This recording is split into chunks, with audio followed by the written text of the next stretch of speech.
Kenapa kamu mencintai aku? Tidak semua cinta memiliki alasan yang bisa dijelaskan. Maksudmu? Aku pernah baca, jika kamu mencintai seseorang karena dia mencintaimu, itu bukan cinta, tapi empati. Jika kamu mencintai seseorang karena hartanya, itu juga bukan cinta, tapi hanya tertarik. Terus?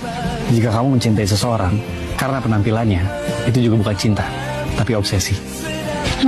Terus? Jika kamu mencintai seseorang karena kebaikannya, itu juga bukan cinta, tapi hanya kagum. Apalagi? Jika kamu mencintai seseorang karena pandangan pertama, mungkin itu karena dipengaruhi oleh satu hal, gairah. Cinta kamu yang seperti apa?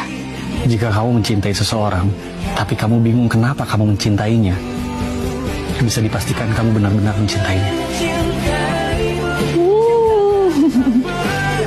Dasar Ustadz Sweety, jelasin soal cinta panjang banget.